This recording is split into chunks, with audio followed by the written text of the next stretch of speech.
Aita for refusing to hug my mother. I, an 18-year-old male, upset my mother by telling her that I didn't want to hug her. Backstory. My mother has always been a hugger, and when I was younger I used to just put up with it. But as I got older I started saying no more.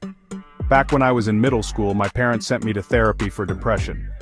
Another thing that came up with the therapist was my issue with hugging my mother. The therapist recommended that she ask before hugging me instead of just going in for it or approaching me from behind, which freaks me out even more. My mother is fine with this in theory but gets upset whenever I say no, often giving me the silent treatment or stomping away. The reason I think I may be the a-hole is that I am fine sometimes with hugs from my dad. I feel more emotionally connected with him and it just doesn't make me uncomfortable unless I am having a particularly bad day. I try to avoid hugging him in front of her so she doesn't feel left out. Anyway, they were just about to leave after having dropped me off at my college campus.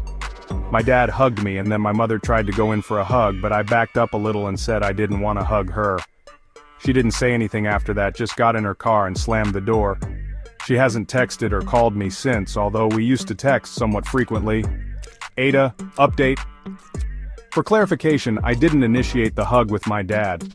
If I had had more time to think things through in the moment, I would have avoided hugging him to avoid the trouble with my mother.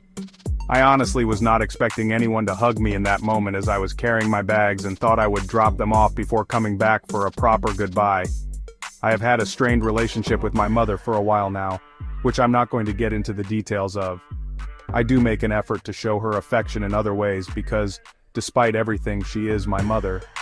Generally, my dad is supportive of me not wanting hugs from her, while in this instance he felt I was in the wrong. I have a younger sibling who still lives with them. Also, it is not like I hug everybody except my mother. My dad is one of two people I am okay with hugs from. Thanks all for the advice and perspective.